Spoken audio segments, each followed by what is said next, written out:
Oke, assalamualaikum warahmatullahi wabarakatuh. Terima kasih telah mengklik video ini. Hari ini kita belajar mengenai klausa.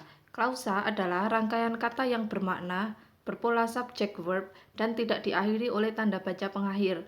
Tanda baca pengakhir yang kemarin kita pelajari yaitu ada full stop atau titik, kemudian ada exclamation mark atau tanda seru, selanjutnya ada juga question mark atau tanda tanya. Nah, itu adalah tanda baca pengakhir. Kalau sentence ada tanda baca pengakhir, tetapi kalau klausa tidak ada tanda baca pengakhir. Jadi hanya rangkaian subject verb tanpa ada tanda baca pengakhir, tanpa ada titik, tanpa ada tanda tanya, tanpa ada tanda seru juga.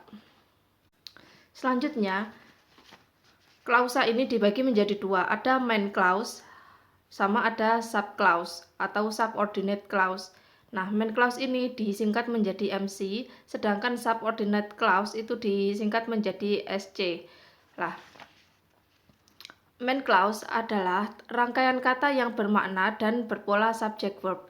Nah, untuk dari segi makna dari main clause ini memang hampir sama dengan makna dari klausa. Nah, karena dia adalah independent clause atau kalimat yang bisa berdiri sendiri. Jadi walaupun dia tanpa ada tanda baca pengakhir, tapi kalimatnya itu tetap bisa dipahami gitu. Hanya saja dia belum bisa dibilang sebagai sentence atau kalimat. Polanya memang sama antara klausa sama main clause. Nah, sedangkan untuk subordinate clause atau SC yaitu rangkaian kata yang bermakna dan berpola conjunction subject verb.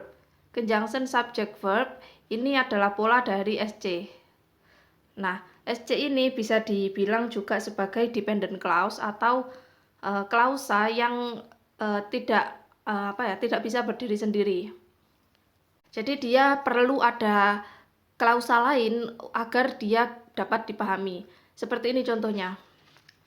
We ride a bicycle to the class. Nah, we ride a bicycle to the class artinya kan kita mengendarai sepeda untuk ke kelas.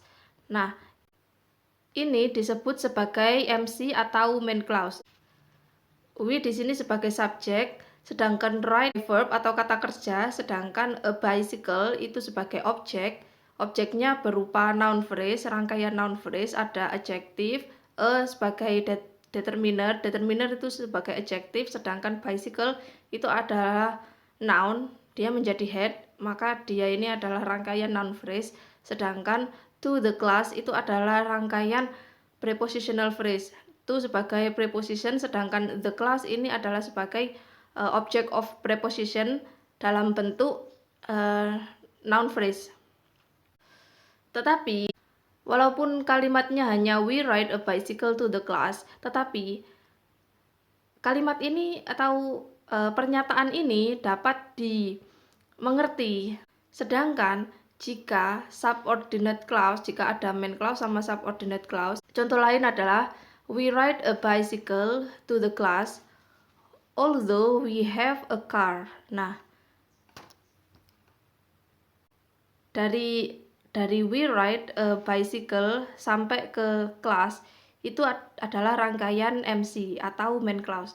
Kenapa? Karena ini walaupun dia sendirian hanya seperti ini doang, dia tetap bisa dipahami. Dia tetap bermakna dan tetap berpola subject verb.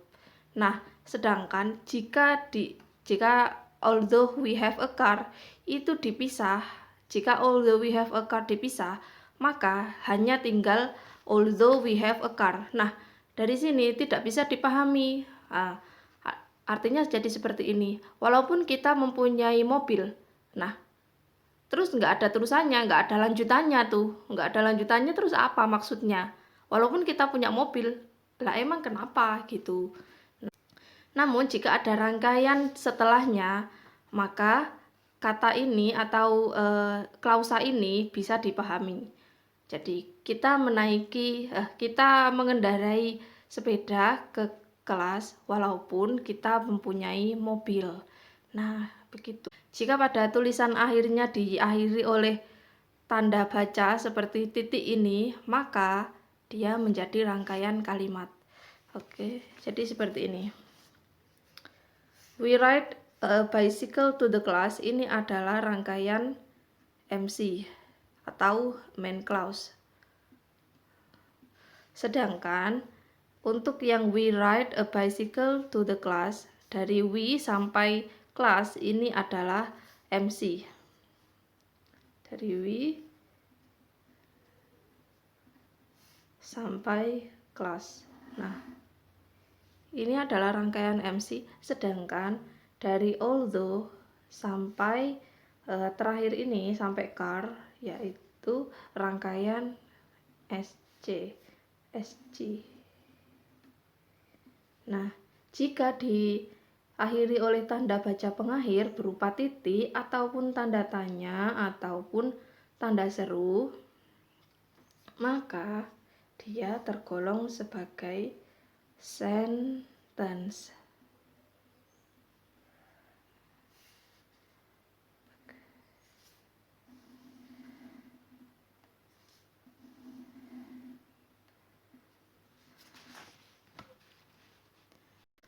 Oke, cukup sekian.